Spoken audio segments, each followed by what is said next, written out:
Muy buenos días y muchas gracias por acompañarnos un día más en estos encuentros del Instituto Aragonés de Fomento, en los que queremos estar más cerca de las empresas y de los ciudadanos.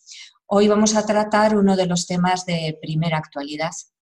Estamos ya en fase 3 y conforme se van relajando, se van las medidas de contención y a su vez también se va disminuyendo la presión en el sector sanitario y comienzan las actividades económicas a funcionar.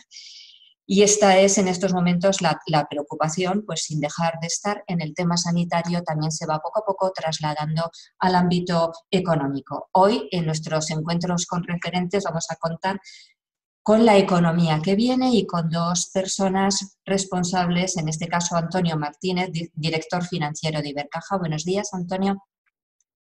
¿Qué tal, Pilar? Buenos días. Buenos días. Y con José Mariano Moneva, decano de la Facultad de Economía y Empresa de la Universidad de Zaragoza. Buenos días, Mariano. Buenos días, Pilar. Antonio Martínez Martínez es licenciado en Administración y Dirección de Empresas y licenciado en Derecho por la Universidad de Zaragoza. Desde febrero de 2015 es el director del área financiera de Ibercaja. Entre sus funciones se encuentran la planificación estratégica, el análisis macroeconómico, la relación con inversores y agencias de rating, la gestión de capital y la actividad en los mercados financieros. También bajo su responsabilidad están las direcciones de comunicación y relaciones institucionales y de empresas participadas por Ibercaja. Es además presidente del Consejo Asesor de la Revista de Economía Aragonesa, que edita este banco, y miembro del Consejo de Administración de diferentes sociedades participadas por Ibercaja que desarrollan su actividad en distintos sectores, editoriales, seguros, entre otros. Antonio Martínez accedió a Ibercaja en el año 2000, comenzando su carrera como analista del mercado de capitales y posteriormente, hasta 2007, fue responsable de la gestión de la cartera de renta variable cotizada del banco.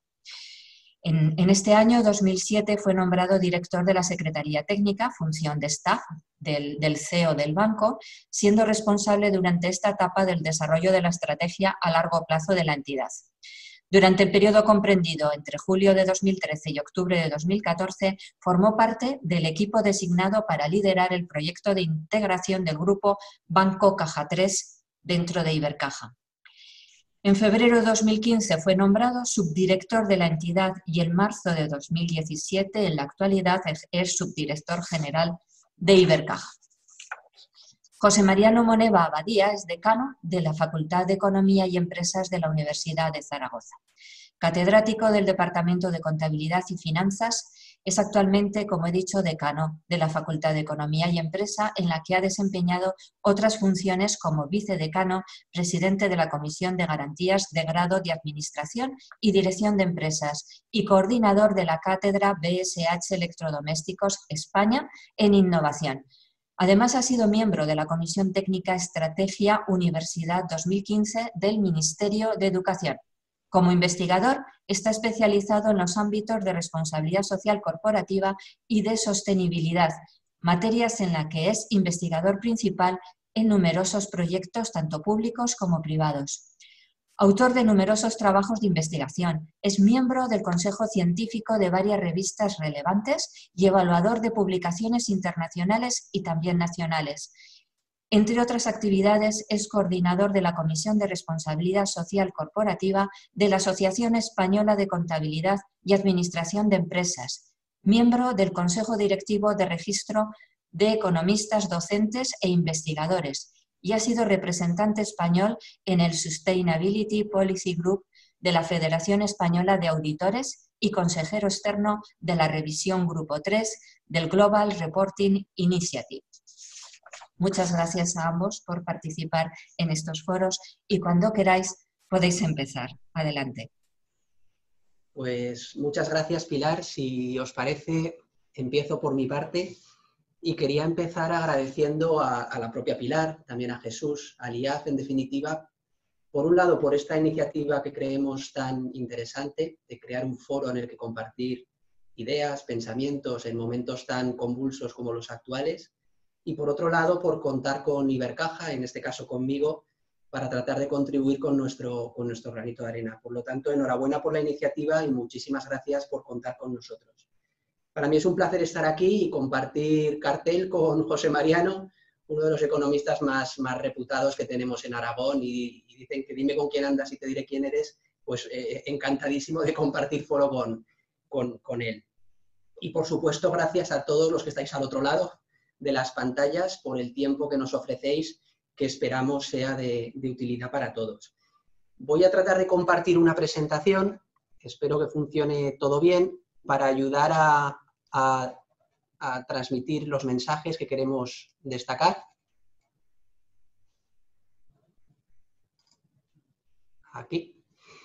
Esta presentación es un extracto, son 10 mensajes, no va a durar más de 15-20 minutos, de las previsiones económicas que ha publicado recientemente Ibercaja. Están mucho más detalladas en la revista de Economía Aragonesa que publicamos hace unos días y que tenéis disponible en la página web del banco, en ibercaja.es. Aquí, como digo, me centraré en 10 mensajes clave que creo que son un marco de cómo están las cosas en estos momentos en cuanto a la economía se refiere. Y sin más, empezamos a pasar por la presentación.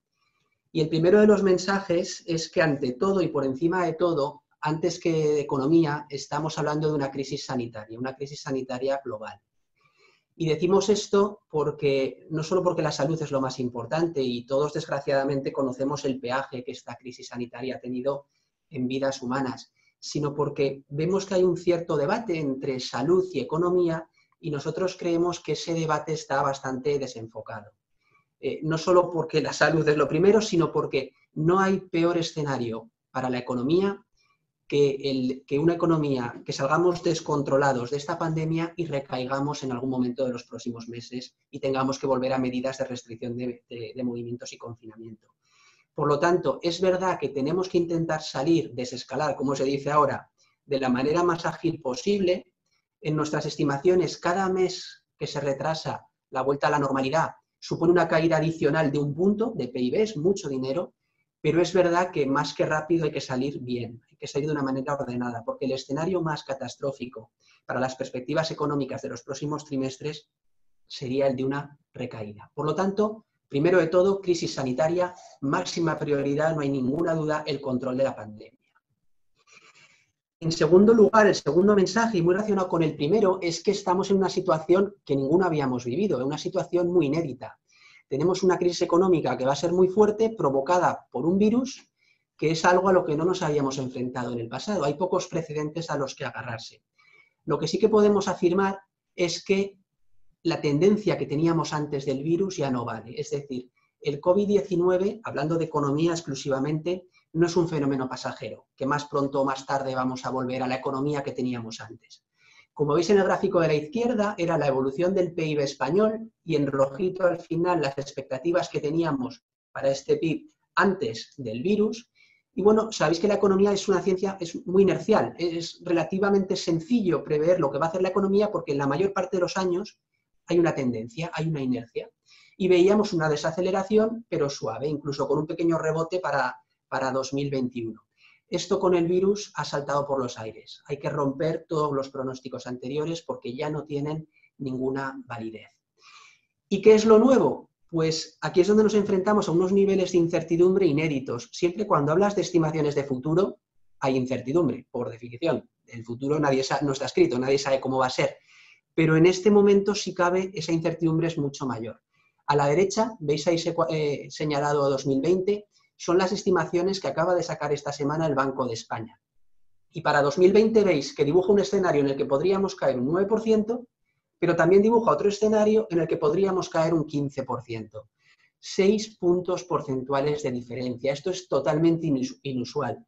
En el régimen anterior, el del gráfico a la izquierda, los economistas debatíamos si la economía crecería un 1,4, 1,5 o 1,6. Ese era el rango de variabilidad.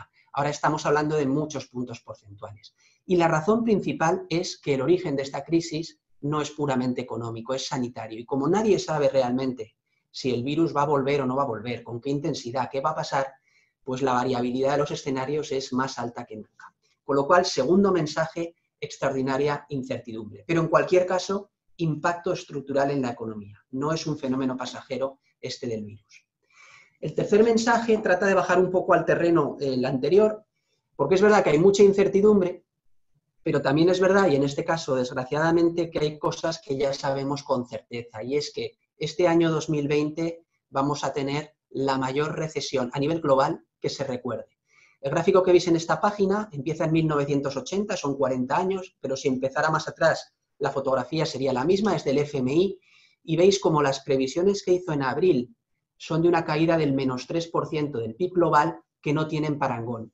Ese puntito a la baja que veis en 2009 se llamaba la Gran Recesión, hasta la actual. Fijaros, por poner en contexto el impacto del que estamos hablando en este año. Y os diré, estas previsiones son de abril, creemos que el FMI se ha quedado algo corto. Esta misma semana el Banco Mundial hacía una previsión de crecimiento del PIB global del menos 5%, bueno, pues entre el menos 3 y el menos 5. Que la recesión sea global, creemos que esto es importante, no significa que afecte a todos y cada uno de los países por igual. Y creemos que hay tres grandes variables que van a marcar a qué país le afecta más y a qué país le afecta menos. La primera es la que se refiere al origen de la crisis, cuánto ha afectado la pandemia a ese país y, en consecuencia, cómo de duras y de largas han tenido que ser las medidas de restricción que ha habido que imponer para controlar el virus. La segunda es la estructura productiva sectorial de cada economía, no es lo mismo. Y la tercera, la salud antes del virus de las cuentas públicas, porque o sí, las autoridades monetarias, pero también fiscales, están dando un paso adelante y van a tener que seguir dándolo para reactivar la economía de semejante crisis. Y estos tres factores nos llevan al mensaje cuarto, que centra en España el impacto de la crisis. Y voy repasando cada uno de los tres. Y desgraciadamente, anticipo la conclusión en el título de esta diapositiva, España es una de las economías más afectadas en este entorno. A la izquierda veis la primera de las medidas. Es un índice que elabora la Universidad de Oxford. El eje horizontal es el tiempo, empieza en enero de este año, y el eje vertical es la dureza de las medidas de confinamiento y de restricción de la movilidad. 100 sería la mayor dureza posible. Hemos hecho una muestra de países para que el gráfico no sea muy farragoso. Veis como la primera línea que sube es la roja, que es China, pero llega a un nivel de 70, no sube de ahí. Luego la verde es Italia y la azul, que va siguiendo el camino de Italia, es la española. Y veis como tanto Italia como España han sido los países principales que más medidas más duras han tenido que poner y más prolongadas en el tiempo. Y esto evidentemente va a hacer que tanto España como Italia tengan un comportamiento peor en PIB este año que el resto de países. El segundo de los factores que decía, la estructura productiva de las economías, se ve en el gráfico de la derecha. Muestra el peso en el PIB, en el valor añadido bruto, de los sectores más afectados por esta crisis. Esta crisis, a diferencia de la anterior, va a afectar más a los servicios que a la industria. Y dentro de los servicios va a afectar más a aquellos que para funcionar con normalidad tienen que tener libre movilidad de personas, que no haya restricciones de distanciamiento social. Estamos hablando de la restauración, del ocio, del turismo, la hostelería, comercio, transporte de personas. Como veis, y me centro en este gráfico de la derecha, solo en los países de la Unión Europea, no en todos los países estos sectores pesan lo mismo. En Alemania, es la segunda columna por la izquierda, apenas entre comillas, pesa un 20% de su valor añadido bruto. En España, Portugal, se acerca casi al 30%. Eso implica el factor estructura productiva, que si todos los demás factores fueran iguales, una caída del 30% del valor de estos sectores este año, y el 30% desgraciadamente no está puesto al azar, es lo que creemos que estos sectores se pueden contraer en 2020, restaría 6 puntos porcentuales de PIB a Alemania, casi 7 a la zona euro, pero 8,5 al PIB español. Por lo tanto, la estructura productiva, en concreto el peso específico de estos sectores en cada economía, va a marcar, como aquí se ve, clarísimas diferencias. Y el tercer y último factor era el que llamábamos salud de las cuentas públicas antes del estallido de la pandemia. A la izquierda tenéis un gráfico de flujo, es el déficit público como porcentaje del PIB en 2019. Veis que Italia ha hecho mucho ruido en los mercados en el pasado, pero realmente los mayores déficits se daban en España y en Francia, próximos al 3%, con economías creciendo y creciendo bien. Nunca España llegó a ajustar plenamente las cuentas públicas, pese a tener un ciclo de bonanza desde 2014 a 2019. Y a la derecha veis un gráfico en términos de stock, cantidad de deuda pública como porcentaje del PIB. Veis que la crisis anterior, 2008, pilló con unas cuentas públicas muy saneadas, deuda pública 35% del PIB, y que en este momento, sin embargo, estamos bordeando el 100%.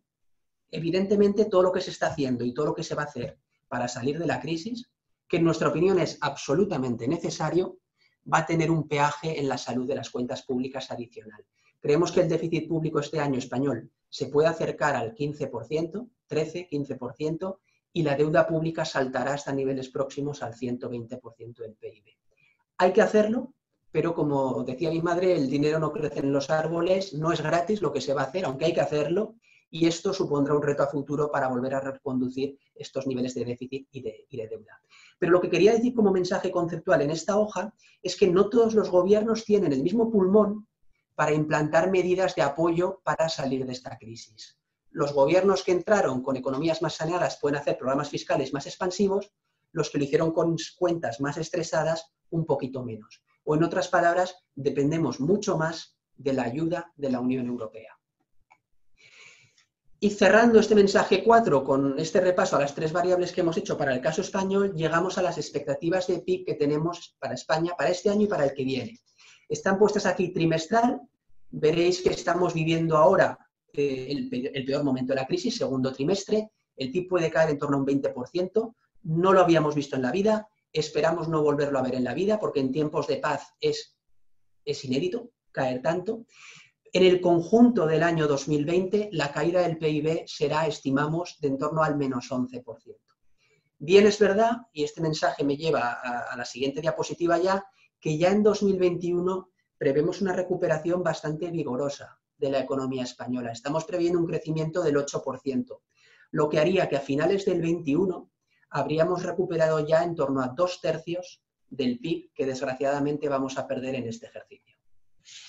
Y este es el mensaje quinto, que prevemos una recuperación, que la crisis va a ser muy dura, pero que la recuperación va a ser rápida. Esta es la luz al final del túnel. ¿Y rápida en comparación con qué? Pues con la gran crisis anterior, la de 2008. Si veis el gráfico de la izquierda, la línea roja muestra el PIB. Para recuperar los niveles de PIB de 2008 tuvieron que pasar 9 años. Hasta 2017 no volvimos al punto de partida. En empleo, en ocupados de acuerdo a la EPA, ni siquiera habíamos vuelto cuando estalló el virus a los niveles de 2008. Es decir, una crisis de una recuperación muy larga, 9 años en términos de PIB. Como veis en el gráfico de la derecha, nuestra estimación es que habremos recuperado los niveles de PIB del 19 en 2022. Es decir, que en 3 años, frente a los 9 de la crisis anterior, habremos vuelto a los niveles precedentes. Esto es a lo que llamamos recuperación rápida. Digo porque hay debates sobre si una V, una U, una lámpara de Aladino, el símbolo de Nike. La imaginación de la gente no tiene límites. Nosotros creemos que recuperación rápida es esto, es 3 años, y es muy difícil que sea más rápida de lo que estamos dibujando. Pero creemos firmemente que tendrá esta velocidad. Y esto me lleva a los 2 siguientes mensajes. ¿Por qué? ¿Por qué creemos que la recuperación será rápida? Y aquí está el principal.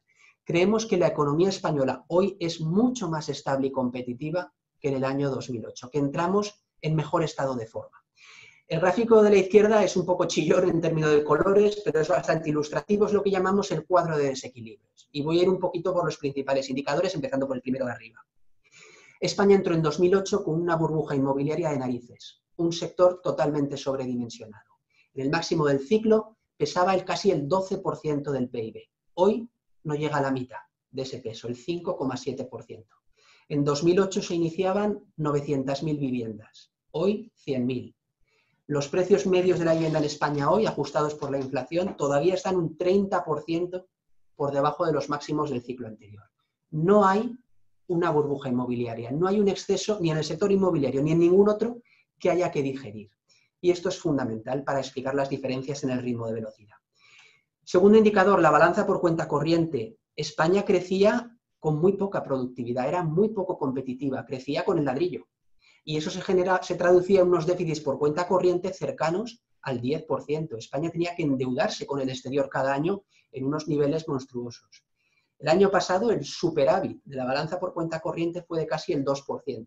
8 años seguidos con superávit. Esto es la prueba del algodón de que la economía española no solo no tiene burbujas, sino que es mucho más competitiva que en el pasado. Y el tercer eje característico del camino a la crisis anterior de 2008 fue la deuda, la acumulación de deuda. La deuda del sector privado, familias y hogares, llegó a suponer casi el 230% del PIB. tras muchos años de sacrificio de familias y empresas, el año pasado suponía el 150%, que es algo menos que la media de la Unión Europea. Esto en cuanto a stock de deuda de familias y hogares. Y en cuanto a flujo, capacidad de ahorrar o de endeudarte para atender tus gastos e inversiones, son los dos indicadores siguientes. En 2007, máximo del ciclo anterior, los hogares y las familias, sumo las dos cifras, cada año, para atender sus gastos e inversiones, tenían que incrementar su deuda en 140.000 millones. Eso era el incremento anual de endeudamiento del sector privado. El año pasado, después de atender esos gastos e inversiones, todavía se ahorraba 30.000 millones de euros. Estos son indicadores macro, evidentemente, hay familias y empresas vulnerables y afectadas, pero el conjunto de la economía, que es de lo que estamos hablando aquí, tiene una situación financiera mucho más saneada. Y por último, esto se refleja también en la salud del sistema financiero español, que al final canaliza el ahorro y el crédito. Si en 2008, o en el máximo del ciclo anterior, el ratio entre créditos y depósitos de las entidades bancarias españolas era el 170%, es decir, tenían que pedir mucho dinero en los mercados internacionales para financiar el crecimiento del crédito en España, ahora la cifra está absolutamente equilibrada. Hay tanto crédito como depósito, con lo cual tenemos un sector financiero increíblemente más saneado también que lo que era en 2008. Por lo tanto, la economía española está en mucho mejor posición que en el pasado, no hay grandes burbujas que digerir y eso es lo que nos hace pensar, el primero de los dos factores, de que la recuperación será más rápida. Hay dos peros, dos desequilibrios que no se han reconducido. Uno es las cuentas públicas, ya he hablado de ello antes, todavía teníamos un déficit del 3% al entrar en la crisis, y otro es la tasa de paro. Esta crisis nos estalla cuando la tasa de paro todavía estaba en el 14%. Luego hablaremos del paro, no me detengo más. Venía del 26%, había bajado al 14%, pero en el ciclo anterior llegamos al 8%. Es decir, en absoluto habíamos vuelto a niveles de desempleo aceptables, si es que la palabra aceptable se puede usar con niveles de desempleo. Esta ausencia de desequilibrios nos lleva a un perfil de crisis y de recuperación muy diferente al anterior, que es lo que tratamos de ilustrar en el gráfico de la derecha. La anterior no duró un año, como preveemos para esta, duró 5. La economía con pequeños parones, pero estuvo cayendo entre 2008 y 2013, 5 años. Y eso va minando la confianza de los agentes económicos. Al final, en esos 5 años acumulado, cayó algo cerca del 9%. Es verdad que este año va a caer un 11%, va a caer incluso un poco más que en ese lustro. Pero como veis, en la crisis anterior el desempleo no cayó un 8 y pico, o sea, el desempleo no cayó un 8 y pico como la economía, un 9, cayó un 16%, porque había muchos excesos que purgar, había muchos sectores muy sobredimensionados y eso tuvo un peaje en el empleo descomunal. En esta crisis no solo prevemos una recuperación más rápida, sino que creemos que la destrucción de empleo va a ser menor que la destrucción de PIB, porque como decimos, España es competitiva y no hay grandes burbujas que digerir. Este es el primero de los dos grandes factores que nos hacen prever una crisis muy diferente a la anterior. Más severa, más rápida, pero también más rápida en la recuperación. Y el segundo es la actitud de las autoridades públicas. Es como la noche y el día. Tanto por política monetaria, bancos centrales, como por política fiscal, los gobiernos. El kit de herramientas que hoy tienen los bancos centrales es increíblemente más amplio, más rico que el que había en 2008. No solo se han bajado los tipos al 0%, que en 2008 no se bajaron hasta 2011, 3 años después, sino que hay compras ilimitadas prácticamente de activos financieros en los mercados, inyecciones de liquidez ilimitadas, que no llegaron en dimensiones parecidas a las actuales hasta 2015, la crisis fue en el 8, pero eran herramientas que los bancos centrales, Banco Central Europeo en este caso, no tenían a su disposición y ahora tienen. Y eso ha convertido lo que en una crisis suele pasar, que es un credit crunch, que a las empresas les falta liquidez, y ese era el gran problema de las pymes en España en la crisis de 2008, a que ahora la liquidez no es en absoluto un problema. Y eso, como digo, es la noche y el día. Pero también los gobiernos tienen una actitud fiscal expansiva. Cuando decía que la crisis duró 5 años fue porque en 2010, 11, 12, instado por Europa, por los hombres de negro de aquel entonces, se instauraron planes de austeridad fiscal. Nosotros no decimos que no hicieran falta, sí que decimos que fueron muy inoportunos y eso hizo que la economía cayera, esa austeridad demasiado prematura en el tiempo. Ahora nadie habla de austeridad, ahora no hay un gran debate en que hay que hacer lo que haya que hacer para que la economía se reactive rápido. Avales, moratorias, ERTES, rentas mínimas vitales, planes de reconstrucción, no tiene nada que ver. Se han alineado en modo expansivo tanto las políticas monetarias como las políticas fiscales. Y esto sí o sí tiene que conducir a una recuperación más rápida de la crisis. Paso al mensaje 8 de los 10 que quería compartir, y este habla del paro. Y un poco como ya he anticipado que es la lacra pendiente, no me detendré mucho en esta hoja. Pero a la izquierda veis la comparativa de tasa de paro de principales países de la Unión Europea. La Unión Europea en su conjunto, a febrero, antes de que estallara el COVID, tenía una tasa de paro muy parecida a la de 2008, antes de la crisis anterior, en torno al 7%. Tan solo había 2 países con tasas de paro por encima del 10%. Y además bien por encima. España en torno al 14% y Grecia en torno al 16%. Estos son niveles que nos hacen, digamos, pensar muy mucho cómo funciona aguas arriba nuestro sistema educativo en todos los niveles formativos y el propio mercado laboral, porque esto es impresentable. Y esto era antes de la crisis. A la derecha, como veis, en azul era la tendencia que nosotros veíamos de progresiva reconducción, muy gradual, de la tasa de paro, y en rojo las previsiones actuales. Con la caída del PIB que vamos a ver, y pese a la gran ayuda de una herramienta como los ERTES, preveemos que la tasa de paro puntualmente este año, desgraciadamente, volverá a subir por encima del 20%.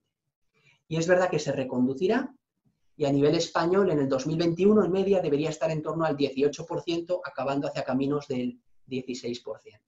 Es decir, frente al cierre de 2019, a finales del 21, estimamos que habrá 500.000 de ocupados menos, que se dice pronto. Y respecto al escenario anterior que teníamos, porque está el coste de oportunidad, no solo lo que pierdes, sino lo que dejas de ganar que hubieras ganado, estamos hablando de 1 millón de personas menos ocupadas. Es decir, retrocedemos desde una posición muy mala a los niveles de 2017. Sin duda, prioridad absoluta el tema del paro y del desempleo. Una hojita para hablar de Aragón, al final más cerca es hablar de Aragón. Aragón tiene una estructura productiva, quizás el factor más diferencial frente a la media española, que nos hace pensar que será una economía algo más resiliente en esta crisis. Las diferencias frente a la media española nunca son muy altas, no, es difícil que lo sean. Aquí, pues también sucede, pero creemos que se va a comportar un poquito mejor. El gráfico de la izquierda es muy ilustrativo. Hemos dicho que era una crisis más de servicios que de industria. No digo que la industria no sufra, digo que se recuperará más rápido. La industria pesa, aquí incluye energía, agua, suministros, etcétera, 6 puntos porcentuales más que la media nacional. ¿Cuál es la otra cara de la moneda? Los servicios de comercio, transporte, hostelería, ocio, los servicios más afectados. En Aragón pesan 4 puntos porcentuales menos que la media nacional. Y el otro factor de estabilidad adicional, creo que es la línea 6, agricultura y ganadería, y luego toda la industria agroalimentaria que viene de ella, es un sector muy estable, muy pujante, que pesa como 3 puntos más que la media nacional, pesa el doble, de hecho, que la media nacional. Esta estructura productiva de la economía aragonesa nos hace pensar que caerá algo menos el PIB este año y que al final de 2021, leyendo los 2 años en conjunto, como veis en el gráfico de la derecha, estaremos como medio punto de PIB por encima de la media nacional. Y por último, y con esto enlazo ya con la presentación de mi colega José Mariano, mirando al futuro, nosotros vemos, y hablando un poco de política económica, aunque no somos expertos específicamente en política económica, vemos una recuperación, una reconstrucción que va pasando por 3 fases secuenciales. La primera, en la que estamos todavía, es la paliativa de daños. Al final ha llegado una pandemia, nadie es culpable de que este virus haya surgido. El principal objetivo a corto plazo es minimizar daños. Y por eso valoramos muy bien medidas como las moratorias hipotecarias, moratorias de impuestos, los avales, el ingreso mínimo vital, los ERTES, son necesarias. Tiene que ser temporal esta crisis porque esto cuesta mucho dinero a las arcas públicas, pero creemos que va a funcionar y desde luego creemos que es lo que toca en la fase paliativa, minimizar daños. Estamos enlazando ya, creemos, con una fase de reactivación, que es la de combatir la falta de confianza inicial. Al final la economía es una ciencia social y la confianza juega un papel muy importante. Posiblemente consumidores y empresas podrían volver a consumir e invertir, pero por si acaso me espero un poco. Es decir, mi nivel de tolerancia al riesgo baja, soy más prudente. Y es normal, es racional. lo que creemos que toca para reactivar la economía, porque hay que ponerla a andar, no vale de nada volver a trabajar si no vendemos los productos en los que trabajamos. Es medidas de estímulo de la demanda, tanto de consumo e inversión, y muy específicamente en sectores estratégicos especialmente afectados, estratégicos por su peso en el PIB, en el empleo. Hay que tener medidas dirigidas a estimular consumo e inversión. Tampoco valen medidas que vayan al bolsillo de los hogares y se queden en ahorro, porque eso no estimula la economía. Y finalmente sí que llegará la fase de reconstrucción, porque habrá que poner en orden la tasa de paro, habrá que poner en orden, con visión de largo plazo, las cuentas públicas, y creemos que eso pasa por incrementar el potencial de crecimiento de la economía española. El impulso reformista de la economía española estaba llegando a una meseta, había perdido impulso, y creemos que eso no puede ser si queremos retomar el potencial de crecimiento que teníamos previo a la crisis COVID. Estamos hablando de los dos grandes desequilibrios de España, las cuentas públicas, educación y mercado de trabajo, y agendas de largo plazo para impulsar ese crecimiento como la digitalización y la economía sostenible, que creo que José Mariano, entre otras cosas, hablará de todos estos temas. Y vamos a desarrollar esta reconstrucción de la economía española en una economía global, y esta es la última idea, que creemos que va a ser más volátil e inestable. Y ponemos como 4 bolitos a la derecha, habría muchos más, pero estos 4 los vemos bastante seguros. La economía ha pegado un salto de 3, 4, 5 años en digitalización, familias y empresas. Esto no es malo, esto es bueno, pero debemos adaptarnos todos a algo que habría llegado más lentamente, implantarlo en nuestros procesos productivos y de venta a mayor velocidad, porque el consumidor ha cambiado, ha probado canales digitales, incluso generaciones más avanzadas de edad, y ven que funcionan bien. En banca es un ejemplo clarísimo en esta fase de crisis, el incremento de uso de canales digitales. La desglobalización es otro fenómeno que vemos clarísimo para los próximos años. Ya sucedía antes del COVID con políticos como Trump, como Johnson en Reino Unido, etcétera, pero la tentación ahora es mucho mayor la tentación a traerte industrias a tu territorio nacional, lo cual tiene una serie de beneficios, pero también creemos que va a generar una economía algo más ineficiente. No van a ser solo decisiones económicas, no digo que sean bueno ni malo necesariamente, pero creemos que la desglobalización es una tendencia que se va a acelerar en los próximos años. Nosotros somos creyentes de la globalización, con sus pros y sus contras, ¿eh? No decimos que nos guste, pero creemos que va a pasar. Populismos e intervencionismo, uno de los dos puntos últimos. Hemos vivido años de la mano invisible de los mercados, donde digamos que la intervención pública en muchos países desarrollados estaba en retroceso, era menor. Nosotros creemos que ahora va a ir creciendo. Lo estamos viendo en incremento de gasto público, luego llegará una reforma fiscal, porque habrá que ver cómo se paga ese gasto público. Se está interviniendo en empresas para rescatarlas, no digo en España, Lufthansa en Alemania, en Reino Unido, en Estados Unidos, incluso los países más liberales están teniendo un papel mucho más intervencionista en la economía. Y aunque ahora se justifica por un estado de excepcionalidad, creemos que algo se va a quedar en los próximos años. Y el populismo es una amenaza en muchos sitios y especialmente en Europa, porque como decía antes de pasada, España necesita a Europa para salir bien de esta crisis. Necesitamos que Europa funcione bien. Y aquí va a haber un gran debate. Europa siempre ha funcionado bien, ha dado pasos adelante cuando se han dado dos cosas. Una crisis, que la ha puesto entre la espada y la pared, y el eje franco-alemán. En este momento creemos que las cosas están alineadas para que haya un paso adelante en Europa. Creemos que está actuando muy bien tanto Francia como Alemania con ese plan de reconstrucción de la Unión Europea. Por lo tanto, tenemos una visión positiva de la construcción europea, pero cualquier tipo de populismo que vaya en contra de este avance de la Unión Europea, creemos que tendría efectos devastadores para la perspectiva económica de Europa y de España en particular. No me entretengo más, creo que he cubierto un poco más que algo más que con creces no es el tiempo asignado y creo que cedo la palabra ya a José Mariano. Pues muchas gracias, Antonio Martínez, director financiero de Ibercaja, y a continuación cedo la palabra a José Mariano Moneva, decano de la Facultad de Economía y Empresa de la Universidad de Zaragoza. Cuando quieras, José. Gracias, voy a compartir la pantalla, espero que funcione bien. Bueno, en primer lugar, buenos días a todos los asistentes y agradecer, como ha hecho mi compañero, al al Instituto Aragonés de Fomento por esta iniciativa tan interesante. Antes le comentaba a Pilar que me parecía que en las ocasiones que yo me había conectado se estaban diciendo cosas muy, muy interesantes, cosas que son necesarias, ¿no?, en los tiempos en los que nos encontramos. Quiero agradecer también que haya contado con la Facultad de Economía y Empresa, en este caso como decano, ¿no? Y además que me haya permitido compartir esta sesión con Antonio Martínez, al que todos asistimos a sus presentaciones de las previsiones que realiza, vamos, encantados junto a Santiago, que son unas previsiones de primerísimo nivel, ¿no?, y un análisis de primerísimo nivel.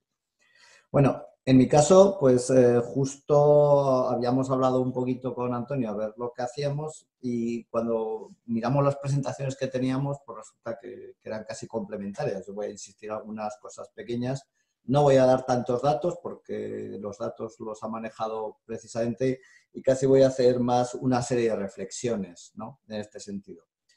Voy a partir de una diapositiva que puse a principios de este año, justo en una conferencia que también se organizaba desde la COE, en la que apuntaba que este siglo XXI había amanecido con bastantes crisis, con bastantes problemas, ¿no? Teníamos el caso de la crisis mundial que se había desatado en el 2008, tenemos la crisis climática, declarada hace no más de un año por la Unión Europea, y teníamos una cantidad de problemas importantes, algunos que apuntaba aquí, como he resaltado, el tema de la seguridad, ¿no? Es decir, estamos en una situación ya en la que teníamos que tomar acciones, por ejemplo, en temas de cambio climático, y sin embargo el mundo pues seguía avanzando con pocas decisiones, no se preocupaba. Y yo creo que si a esta diapositiva le añado pues la crisis sanitaria que se ha producido en este 2020, pues vamos a ver que es un periodo muy, muy convulso, ¿no?, de la historia. Incluso seguramente dentro de unos años, cuando se haga la historia económica de este periodo, será uno de los que probablemente dará muchos más argumentos a nivel mundial. Ya comentaba Antonio que había habido una gran recesión hace unos pocos años, y resulta que esa gran recesión va a ser superada por otra gran recesión en poquitos años, en no menos de 10 años, en menos de una década, ¿no? Eso es casi muy novedoso, e incluso rompe algunas de los análisis que tradicionalmente se han realizado a nivel macro, ¿no?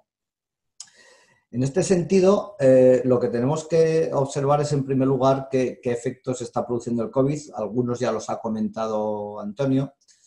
Uno es sobre el propio estado del bienestar. Hemos visto que el estado del bienestar en los países donde existe pues ha permitido aguantar la crisis sanitaria de forma importante, pero también es verdad que ha resentido mucho el sistema que teníamos. Se ha producido un incremento drástico del desempleo, lo que va pues, a poner en problemas ese estado del bienestar. Y algo que también se apuntaba antes, si hay menos empresas, hay menos PIB, menos producción, pues también al final eso va a suponer una menor recaudación, y por lo tanto con efectos muy negativos que necesitan medidas fiscales muy fuertes. También se ha visto que es necesaria la cooperación, pero no solo una cooperación local o a nivel de la economía social, que ha demostrado durante este periodo también y va a demostrar que es importante como un mecanismo de cohesión a nivel de la sociedad, sino también a nivel regional y mundial, ¿no? En este sentido, incluso creo que la Organización Mundial de la Salud y otras organizaciones deberán tener en cuenta que su papel debe ser más importante, ¿no? Debe ser mucho más relevante para que la seguridad global, que se ha demostrado ahora con esta crisis sanitaria, pues, que es un problema global, pues tenga que resolverse. También se ha observado que hay déficit industriales y de servicios. Antes comentaba Antonio que hay un problema que luego voy a comentar también muy brevemente, que es el tema de la reindustrialización que vuelve otra vez a los países. Yo en una entrevista hace nada más iniciarse la crisis del COVID, ya en Heraldo, ya comentaba que precisamente yo creía que aquí lo que se ha demostrado es que hay determinados sectores estratégicos o que se han demostrado estratégicos que deben tener su papel más relevante a nivel nacional, ¿no? O si no es nacional, por lo menos regional, a nivel de la Unión Europea, como por ejemplo pues todo lo que es la producción sanitaria, la industria sanitaria, ¿no? Globalmente. Eso se ha demostrado, la dependencia que hemos tenido de determinados suministros pues nos ha permitido observar que tenemos un déficit.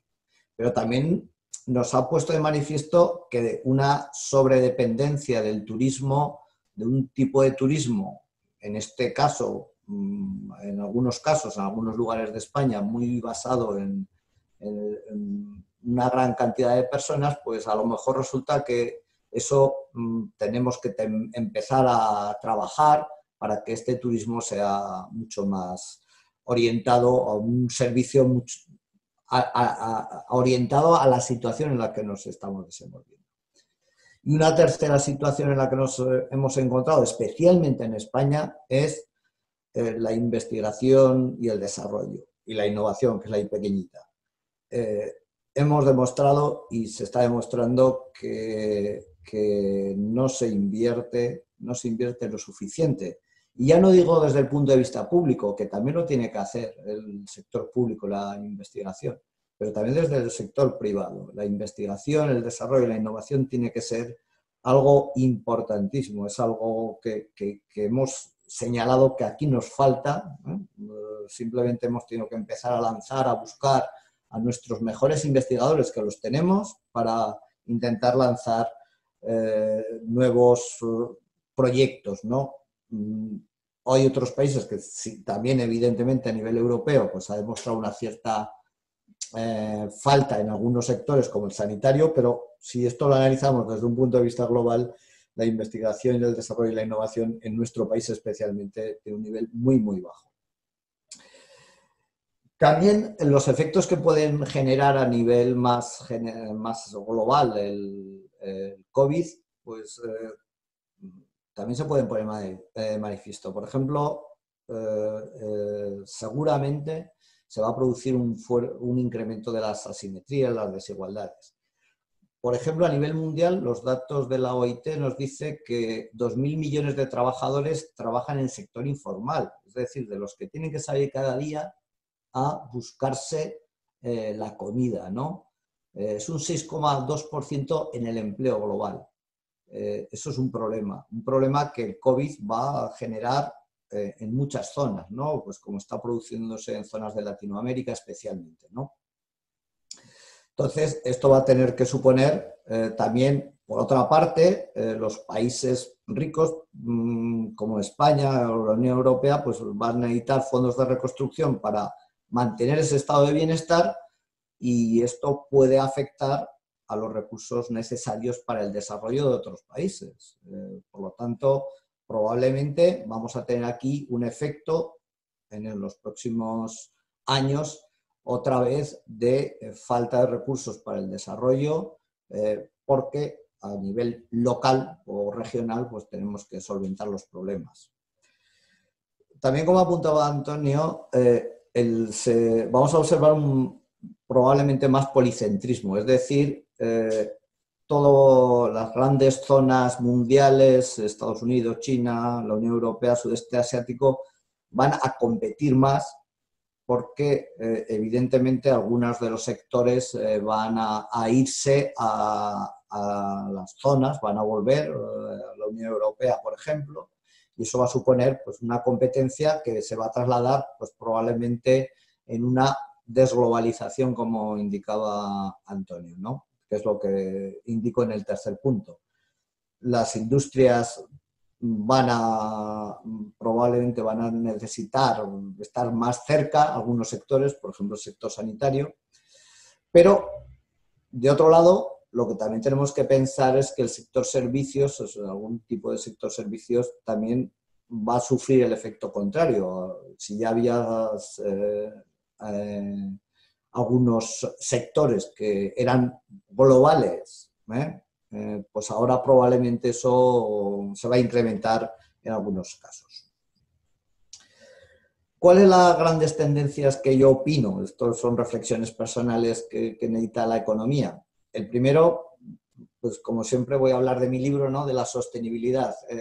Es verdad que no debemos olvidar que tenemos detrás de lo que nos viene una recuperación no solo de la parte de los efectos que va a producir el COVID y que vamos a tener, sino también de los efectos que ya teníamos en el planeta y que vamos a tener que seguir trabajando sobre ellos, porque algunos incluso hablan de que el COVID es parte de esa falta de sostenibilidad global, ¿no? Como el uso de animales salvajes, invasión de zonas protegidas, etc.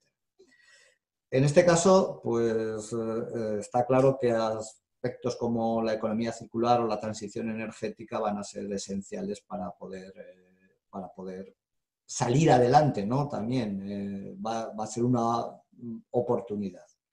También, como se apuntaba, el tema de la digitalización y de la inteligencia artificial, el uso de grandes números que ahora sale todos los días, que se está utilizando para el control de la pandemia, ¿no? Pues el Big Data va a ser fundamental. También apuntaba antes Antonio el e-commerce, que creo que los últimos datos dicen que los españoles, un 23% de los españoles se habían incorporado al e-commerce en este periodo de la pandemia nuevo y un montón más pues habían mantenido o incrementado su consumo.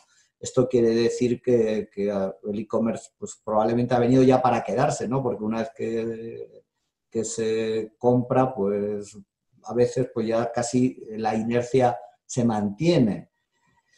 Y eso también afecta al sector financiero, evidentemente. Y luego aquí vamos a observar un tema que también va a afectar más a nivel global, como son las economías sin efectivo, que ya se habían iniciado, es decir, el dinero parece que empieza a desaparecer por dos motivos, por el e-commerce, que puede ser una función, pero también incluso por motivos sanitarios. Ahora ya para comprar una barra de pan, pues puedes pagar con la tarjeta, ¿no? No te pone ningún problema para pagar con la tarjeta de crédito o de débito. Entonces, en este sentido, vamos a observar probablemente una reducción del efectivo porque esas inercias probablemente se van a mantener. También en temas de formación y educación. En el ámbito, evidentemente, de la economía, tenemos que dar pasos sustanciales para incrementar las competencias transversales. Los problemas sanitarios no son solo sanitarios, son transversales, como vemos. Los problemas económicos no son solo estrictamente económicos, son transversales. Es un problema, el problema sanitario, la pandemia ha provocado un problema económico y va a provocarlo. Tenemos que apostar claramente por las competencias transversales, formar más STEM, más estudiantes STEM, pero que estén dotados evidentemente de una parte ética. Y como ya antes decía, pues apostar por la investigación, el desarrollo y la innovación, sobre todo en temas de prevención de riesgos, pandemias, seguridad informática, etc. Bueno, estos eran unos datos de sostenibilidad simplemente para decir la necesidad que tenemos, aunque veamos que las emisiones de CO2 hayan caído entre un 20 y un 30% en todos los países desarrollados durante marzo y abril del 2020, si vamos al último punto, vemos que el de 2020 fue el mayo más cálido registrado en toda la historia. 0,63 grados más que el precedente de media, que la media de los mayos de todos los últimos años. Y las concentraciones de dióxido de carbono pues también han llegado al nivel casi máximo, ¿no? ¿Esto qué quiere decir? Pues que solo la acción de 2 o 3 meses de bajas emisiones no significa que esté ganada ya la guerra y ya podamos otra vez consumir, emitir, etcétera, sino que eso probablemente va a tener, o sea, que el medio ambiente es un tema que se recupera muy poquito a poco. Aparte de eso, como indico, pues el incremento en la producción y consumo de material plástico que se va a producir en estos momentos por necesidad sanitaria, pero que se está observando como, por ejemplo, pues ahora en esos mares de plástico que antes eran de diversas cantidades, pues ahora pues están detectando grandes cantidades de material sanitario de un solo uso. Entonces, este tema va a ser relevante.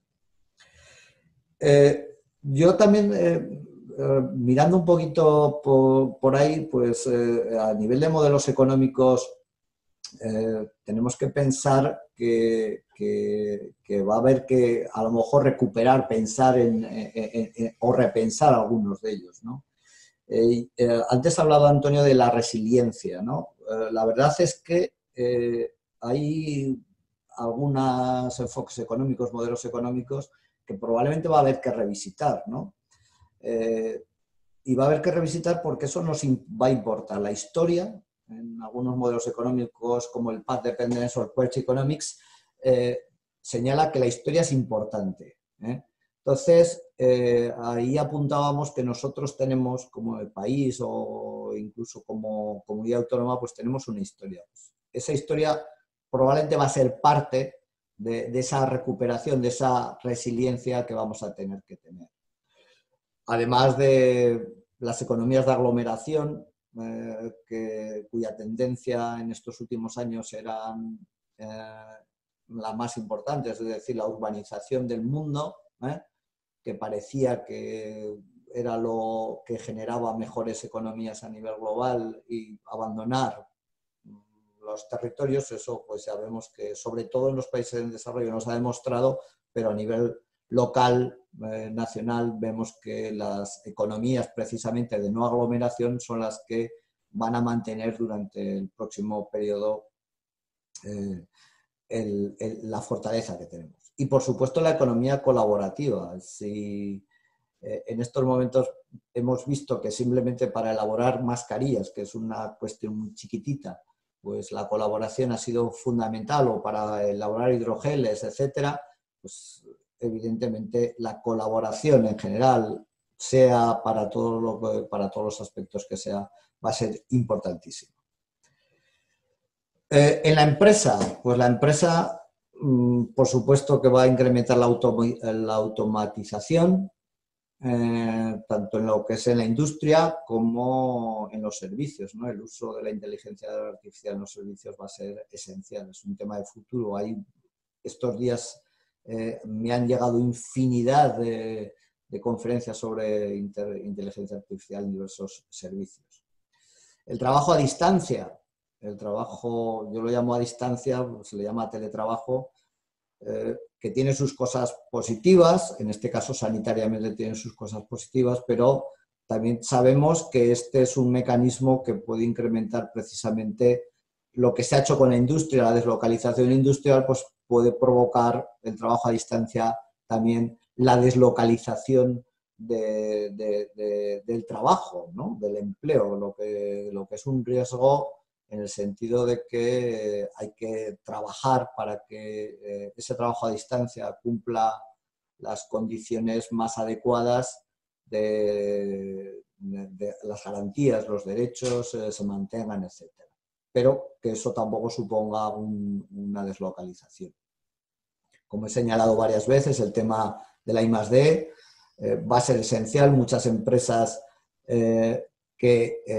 tenemos casos en la región aragonesa donde se ha apostado por la I+D, eso ha permitido mantener la localización, la situación de esa industria en el territorio, y eso va a ser muy importante. Y como también he señalado, pues la economía colaborativa, la economía social en general va a ser un tema mucho más relevante en los próximos periodos.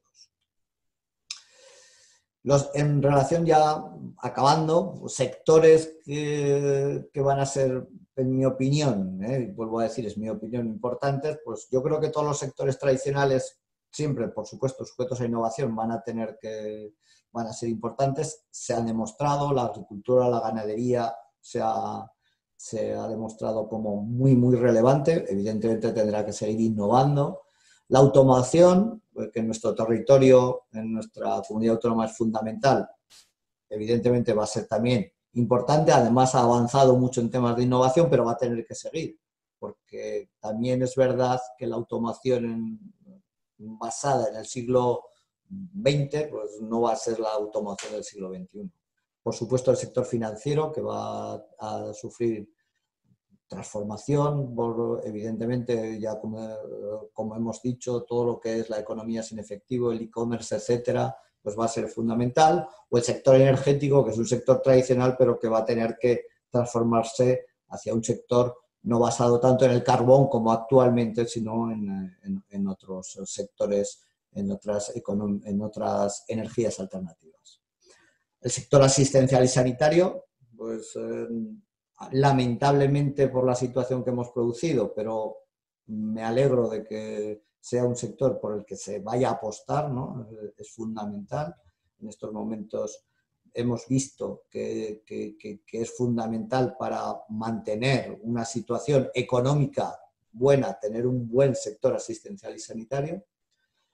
Evidentemente todos los sectores ligados a la comunicación se ha demostrado que han salido reforzados en este periodo, todas las telecomunicaciones y sobre todo lo que son vinculados al ocio, y en general todos los sectores intensivos en I+D, como la nanotecnología, la farmacéutica, la biotecnología, etcétera, pues van a ser esenciales en lo que salgamos de aquí.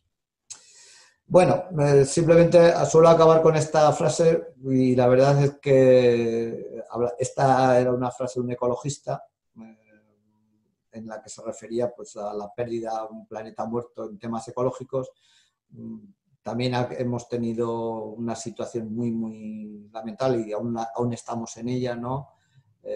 Tenemos que trabajar precisamente para hacer negocios, para tener economías en un planeta vivo. Bueno, muchas gracias, Pilar, y yo con esta reflexión se ha acabado. Pues muchas gracias, José Mariano. Muchas gracias a ambos. Este es el momento de iniciamos ya el debate. Recuerdo a todos los oyentes que pueden hacerlo de dos maneras. Bien escribiendo en preguntas y respuestas su pregunta y yo las iré formulando a los dos ponentes, o bien pulsando el botón levantar la mano y entonces les daremos paso para que puedan hacerlo en persona. Empiezo ya con la primera de ellas. De Armando Mateos de ITESAT. Dice, las previsiones del crecimiento y paro para los próximos meses no son buenas y nuestro modelo productivo es algo desproporcionado. Un 4% sector primario, 12% secundario, 84% de servicios. Y pregunta, ¿afectará a todos por igual? ¿O es de prever que algún sector, por ejemplo el turismo, que caiga el 40%, pero el sector de la construcción caerá algo menos, un 3%? Cojo la palabra, José Mariano.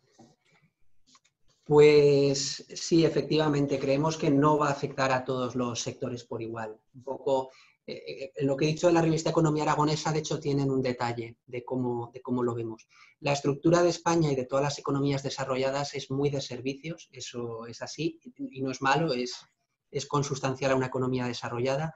Sí que la desindustrialización probablemente ha ido demasiado lejos. El peso de la industria, bueno, la Unión Europea habla del 20%, Aragón ya estaría ahí, metiendo temas de energía, pero España no. Y la agricultura pues, ha ido perdiendo peso secularmente.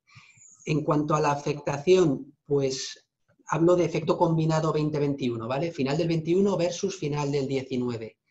Sí que vemos sectores como los que mencionaban en la pregunta de ocio, de entretenimiento, que requiera presencia física, conciertos, teatros, cines, etcétera, no el digital, que pueden acabar cayendo como un 10% al cabo de los 2 años, un 30% recuperación el año que viene, en acumulado un 10%. En el otro lado del espectro vemos sectores que van a seguir creciendo, todo el tema de sanidad, educación, por el lado público, todo el tema de información y comunicaciones, algunas ramas de servicios empresariales. Y luego en un lado intermedio de la balanza, con una caída pero muy moderada, al cabo de 2 años, hablo aquí de industria y construcción, y estaríamos hablando en torno a un 3,5% de caída, que posiblemente terminaría de recuperarse ya en 2022. Con lo cual, sí que es verdad que hay mucha dispersión en la afectación por sectores, sí.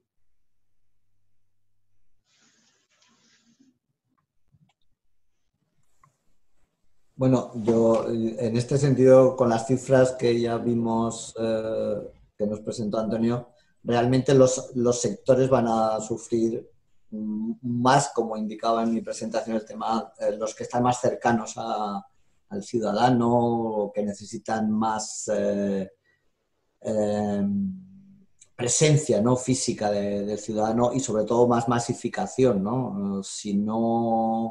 Si la situación no mejora sustancialmente o no tenemos a nuestra disposición una vacuna o un tratamiento adecuado, pues probablemente esto va a seguir afectando porque las restricciones van a seguir siendo grandes en esos sectores. Pero también es verdad que hay sectores que en estos malos tiempos, como las cifras lo indican, pues no han sufrido tanto, ¿no? Y no han sufrido tanto, y su capacidad de recuperación es importante, y su capacidad de generar empleo también es importante, ¿eh? Y sobre todo estamos hablando de empleo ligado a una formación de alto nivel, que eso también es importante, ¿no? Porque antes no lo he comentado, pero evidentemente hay mucho empleo, hay mucho talento en nuestro país que a veces tiene que emigrar, ¿no? A veces tiene que emigrar.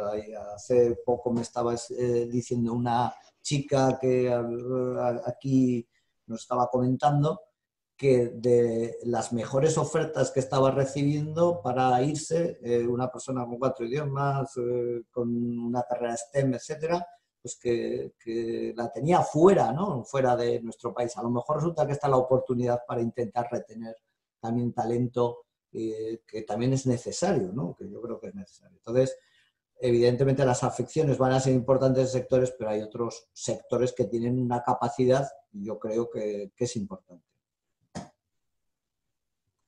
Muchas gracias a ambos. Tenemos ya una persona en el panel para intervenir. Adelante.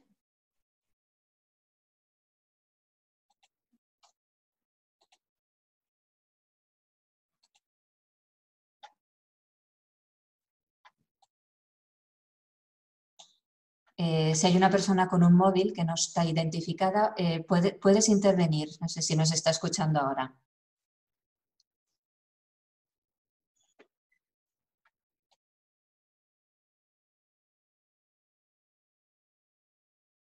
No se te oye, Pilar. Gracias, sí. Hola. Damos paso a otra pregunta. Luis nos dice, ¿qué medidas estimáis para estimular la demanda de consumo que serían más adecuadas y efectivas? Pues gracias, Mariano. La verdad es que no tengo el marrón encima de determinar cuáles son las medidas más eficaces, porque no es una tarea fácil. Para nosotros, lo que he dicho antes, el principio clave es que estén ligadas a un acto de consumo o de inversión, que ese dinero, esas ayudas no acaben en ahorro, que el ahorro a medio plazo está muy bien, pero ahora no. Entonces, si uno piensa en sectores afectados como el turismo, podemos hablar de temas es una simplificación, pero bonos hotel para aquellos que viajen por España en este año. O sea, descuentos, ayudas para incrementar la capacidad utilizada de la industria hotelera que tenemos en España. Si uno piensa en muebles del hogar o electrodomésticos, etcétera, automóviles, planes Renove, ayudas en la medida que tú te cambias, te actualizas, pues tus electrodomésticos, tu coche, etcétera, creemos que es un tipo de medidas que también podría funcionar. Y también se está implantando en otros países medidas de reducción del IVA. Durante un tiempo, tiene que ser temporal, pero se está viendo medidas de reducción del IVA, que lógicamente debe ir a una bajada de precio del producto, para automóviles, también para compra de viviendas. Creemos que son el tipo de medidas que podrían tener un impacto positivo, acotadas en el tiempo y ligadas al consumo.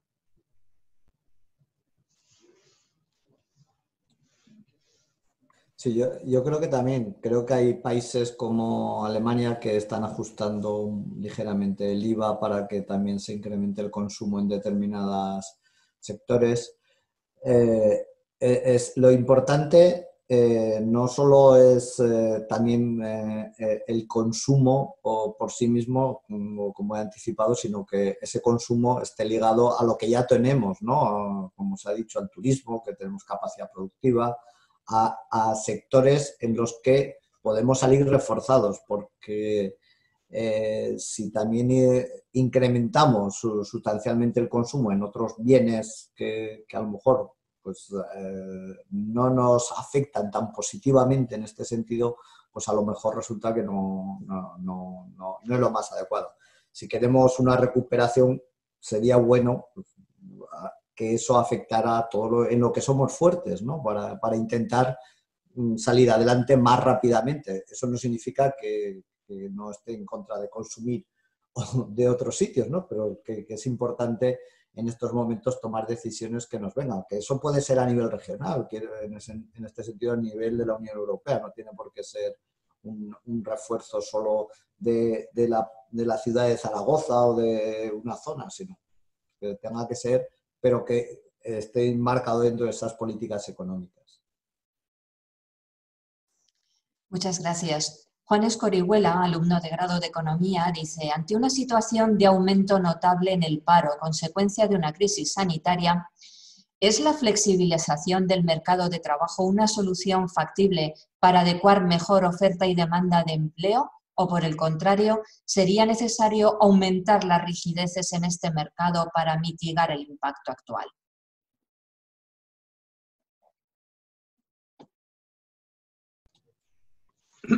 Yo creo, desde un punto de vista académico, no ideológico, que hay poca discusión de que rigidez de mercado laboral conduce a mayor ineficiencia de mercado laboral y a medio plazo mayores tasas de paro.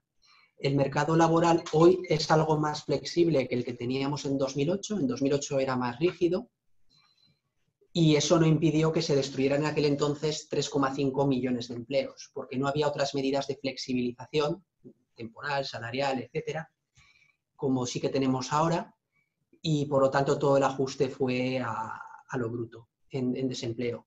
No, en definitiva, no pienso, y más allá de ideologías, que incrementar la rigidez del mercado laboral sea una solución. A mí hay dos campos que me parecen importantes. Uno, España destaca por caro las cotizaciones de las empresas a la seguridad social, es decir, en ese sentido contratar es caro, no despedir. Y creo que hay que facilitar al máximo la contratación. Y creo que ese sería un ángulo, por lo menos, a reflexionar y a trabajar. Y el otro, más estructural, más aguas arriba, que decía antes, es el de la formación. En el último número de la revista Economía Aragonesa hay un artículo monográfico del director de análisis de Randstad que habla que el 49% de los desempleados en España antes del COVID tienen muy baja cualificación. Claro, eso es una barrera brutal a la entrada en el mercado de trabajo, porque típicamente solo pueden aspirar a puestos de una baja cualificación. Y queramos o no, la tecnología en los próximos años, con esos puestos, pues va a ir reduciéndolos en el tiempo. Por lo tanto, yo creo que hay que poner muchísimo foco en la educación y en la formación de las personas, porque es la mejor vía a medio plazo para que funcione mejor el mercado laboral y acabemos con la lacra del paro. Y a corto plazo el tema de las cotizaciones sociales debería plantearse, facilitar la contratación.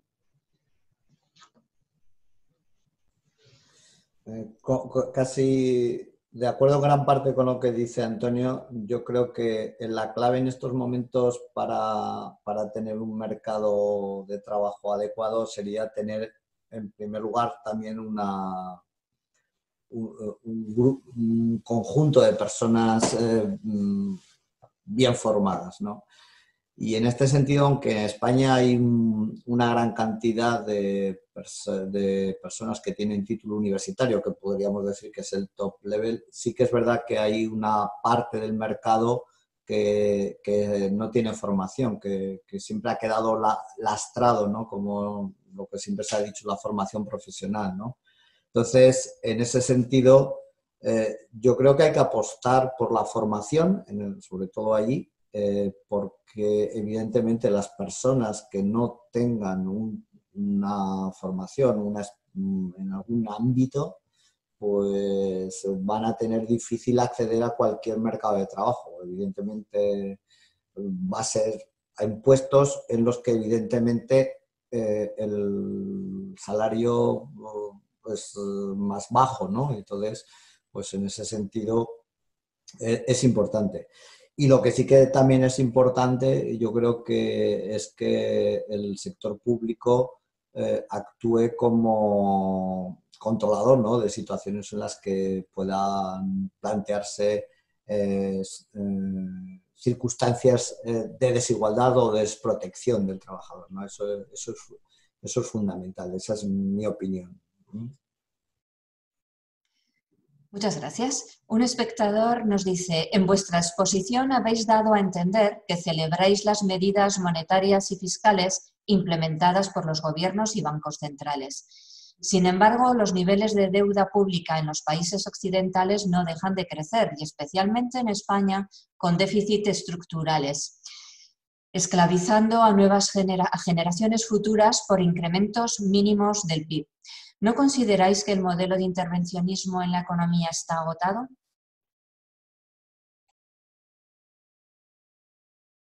Una muy buena pregunta y compleja de responder. Evidentemente, imprimir dinero y endeudarte es generar una carga para el futuro. O sea, magia no hay. Lo que ocurre es que ahora sí que hay bastante consenso en qué es lo que toca hacer. ¿Y por qué hay bastante consenso, creo yo? Porque ¿cuál es el escenario alternativo? No, o sea, mantener el rigor en esta coyuntura con las cuentas públicas, ¿a dónde se va la economía? Posiblemente lo que puede ser una crisis pasajera se convierte en una crisis mucho más estructural, que acaba deteriorando más las cuentas públicas. Por lo tanto, llegados en esta situación, que no es de normalidad, que es de excepcionalidad, me temo que cuando analizas la alternativa, pues te das cuenta que posiblemente no cabe otra tesitura. Pero es verdad, lo decía antes, el dinero no crece en los árboles. Habrá que hacer un plan que tendrá que ser necesariamente de medio y largo plazo, de volver a una situación más equilibrada. Otros dicen, quitando un poco de dramatismo a este incremento de la deuda, que lo importante no es tanto la deuda como lo que te cuesta. Es decir, no es tanto el stock de deuda como los gastos por intereses de esa deuda, en relación a la riqueza que generas en un año. Al final, deuda es una variable de stock, PIB es una variable de flujo, PIB anual. Dicen, no, comparemos flujo con flujo. ¿Cuánto gasto de intereses tengo por mi stock de deuda al año frente al PIB que genero? En estos momentos los tipos de interés están increíblemente reducidos a todos los plazos, muy cercanos a cero o negativo. En ese sentido, esta deuda hoy es asumible. Ahora sí, dependemos de que los tipos de interés estén bajos durante muchísimo tiempo, que es lo que el Banco Central Europeo está intentando hacer. Es decir, es una espada de Damocles, pero hoy a los tipos de interés actuales la deuda es asumible. Pero sobre todo es que no veo una alternativa a corto plazo.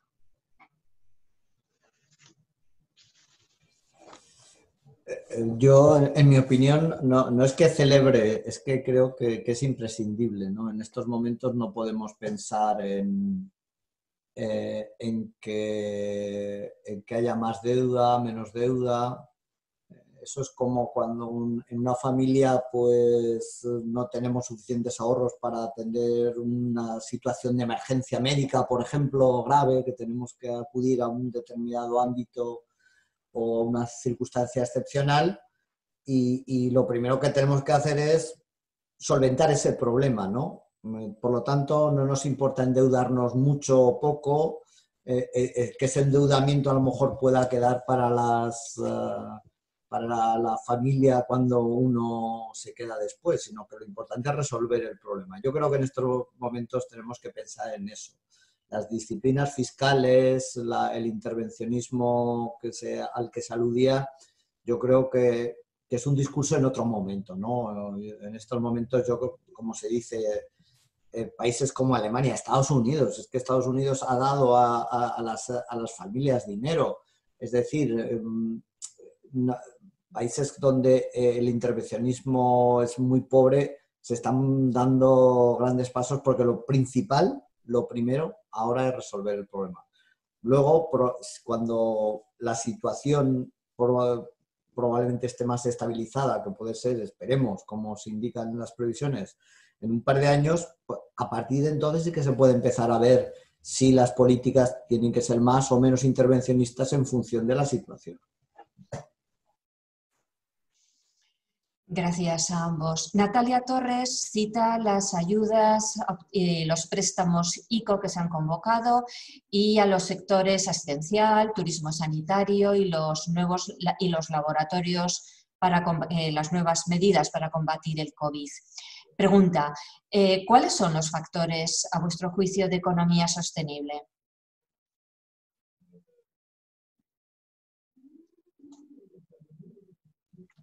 Ya voy yo.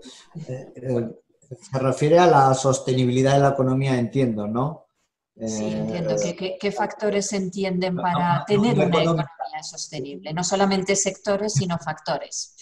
Sí, exactamente. A ver, para lograr una economía sostenible, además evidentemente del factor estrictamente económico, ¿no? Como se aludía antes, el tema de tener una economía saneada es importante, como el de cualquier situación, en cualquier entorno, en cualquier empresa, en cualquier familia, en cualquier ONG. Todo el tener una situación más o menos saneada es importante, pero si lo que queremos es construir y tener una economía de futuro avanzada en todos los sentidos, pues evidentemente los principales factores sobre los que tendremos que trabajar es sobre mercados, como se decía, laborales más formados, personas más formadas en determinados ámbitos más especializados. Tendremos que trabajar también en que desde el sector público se fomenten, pues, por ejemplo, ámbitos como la transición energética, hacia economías mucho más verdes. Tenemos que pensar también en que, dado que el mundo es global, pues tenemos que trabajar porque esa colaboración con países en otros ámbitos del desarrollo, fundamentalmente, al que aludía, pues va a ser esencial, porque si no estamos en economías globales y no podemos participar, y sociedades globales, ¿no? podemos olvidarnos. Entonces yo creo que todos esos factores van a ser esenciales. En mi caso, y como profesor de esta facultad y decano de esta facultad, creo que la formación es el factor que va a mover muchísimo hacia una economía mucho más sostenible. Por complementar al experto en la materia, nosotros también desde nuestra experiencia como banco, que al final canalizamos las inversiones a unos sectores o a otros, las siglas en inglés ESG, creemos que son el acrónimo de los vectores o principios de sostenibilidad. G de gobernanza, de gobierno, sociedades, empresas bien gobernadas. Estamos hablando de calidad en el gobierno, no corrupción, toma de decisiones adecuada, etc. La S de social, es decir, economías o empresas más inclusivas, es decir, no solo el beneficio, que es fundamental, sin beneficio no hay actividad empresarial, pero la consideración de todos los grupos de interés que interactúan con una empresa, creemos que es fundamental, empleados, proveedores, clientes, etcétera. Y la A de medio ambiente, el desarrollo sostenible desde el punto de vista medioambiental. Creemos que esos tres ejes definen lo que, en nuestra opinión, es una economía sostenible. Y la buena noticia es que desde el punto de vista de las finanzas, de los mercados financieros, fondos de inversión, de la banca, en la canalización del crédito, estamos viendo un movimiento, no sé si rápido, pero desde luego imparable, constante, favoreciendo las inversiones en aquellas empresas o proyectos que cumplen con estos estándares y requisitos. Hay un mundo por hacer, pero sí que estamos viendo que está avanzando, Y al final, si el dinero, los inversores premian a iniciativas de este tipo sostenibles, la economía cambia. Es un proceso a largo plazo, por ser honestos, pero está avanzando. Bien, Pablo pregunta, ¿creen que las universidades de economía y empresa españolas son capaces de transmitir las competencias profesionales que demandan hoy o que necesitan las empresas actuales? Bueno, yo en este aspecto tengo que indicar que, siendo crítico, podríamos decir que todo es mejorable, y es verdad, todo es mejorable, pero la realidad es que cuando se hacen los análisis, por ejemplo, de los rankings que a veces se utilizan para decir que las universidades son poco, las universidades españolas pues tienen poco nivel, etcétera, porque no estamos en los rankings, precisamente en los rankings que están vinculados a la relación que existe entre la empleabilidad de las personas y de los estudiantes y luego de los graduados ya, pues estamos en niveles bastante altos a nivel mundial. Es más, la realidad es que economistas, además del ejemplo de Antonio, ¿no? Ahí tenemos montones de economistas que proceden de universidades españolas y de la Universidad de Zaragoza, ¿no? Yo no lo tengo que decir. No sé si estamos preparados o no, pero, o sea, si los preparamos bien o no, pero la realidad es que desde un punto de vista global, tanto a nivel datos de rankings como a nivel ejemplificante, ¿no? de hechos de personas que han estudiado en las facultades de Economía y Empresa españolas, pues yo creo que no estamos en mal nivel, ¿no? No estamos en mal nivel. Nosotros desde Ibercaja, como beneficiarios de lo que está diciendo José Mariano y que compartimos, nosotros llevamos teniendo muchísimos años un programa de becarios, de incorporación al banco, de gente, de estudiantes de la Universidad de Zaragoza, muchos de ellos, no solo, pero de económicas. Nuestro CEO actual entró en ese programa de becas desde la Universidad de Zaragoza. Yo personalmente entré en ese programa de becas y, como digo, cada año la verdad es que nos estamos surtiendo de gente muy talentosa que sale bien formada de la universidad.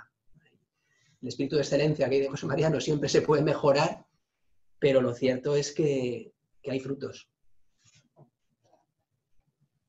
Si me permites, Pilar, por ejemplo, las universidades públicas son muy difíciles de mover, ¿no? Pero, por ejemplo, nosotros siempre estamos intentando avanzar, digo en mi facultad. Ayer me comunicaban que habíamos propuesto un máster sobre análisis, gestión y protección de la información económica y empresarial. Es decir, lo que ahora se llaman Big Data y demás, análisis. Y yo creo que lo intentamos, vamos a hacerlo porque resulta que esa es una demanda que hemos observado desde Ibercaja, desde otros de nuestras conversaciones, y lo intentamos. Es muy difícil montarla y cambiar las dinámicas, pero lo que yo sí creo que la formación que intentamos dar pues, es de nivel. Evidentemente, si alguien quiere estar formado específicamente para dirigir una cosa muy puntual, pues la formación suele ser más genérica en los grados, pero eso es por definición legal. Muchas gracias. En vuestras intervenciones habéis comentado que el impacto de esta crisis va a ser desigual en unos países que en otros, en función de su estructura económica y también de la mayor o menor contundencia de las medidas de contención que han tenido que tomar. Y en ese aspecto, pues habéis citado a Italia y España, entre las que por las medidas tomadas pues podrían ser un poco más grave o el impacto de esta crisis podría causar un mayor impacto. ¿Creéis que la imagen de España a nivel internacional por este motivo va a quedar peor valorada o qué medidas pensáis que deberíamos de impulsar para generar confianza entre los inversores, no solo de mercado, sino también inversores de actividad productiva en España?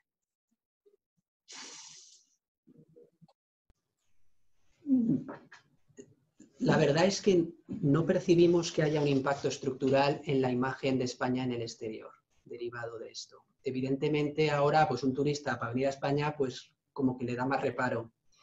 Pero, por ejemplo, en nuestros diálogos nosotros interactuamos mucho con inversores de todo el mundo y no es un factor, no hay un deterioro estructural de la imagen de España. No lo hay. Con lo cual, lo que hay que hacer es lo que estábamos haciendo, ser cada vez más competitivos. Si somos más competitivos, seguiremos atrayendo capital e inversiones financieras e industriales.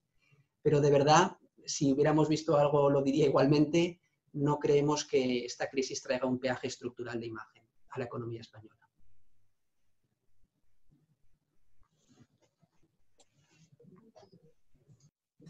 Bueno, yo también como antes, ¿no? Ejemplificando cosas, precisamente ayer tuve un meeting con varios compañeros del grupo de investigación de varios países y es más, uno estaba en Suecia y lo que percibían más es que cada uno percibe que su propio país la situación la hacen peor, ¿no? En concreto, el sueco decía que su país estaba haciendo muy mal y ponía como ejemplo de las cosas que se hacían bien en España, ¿no?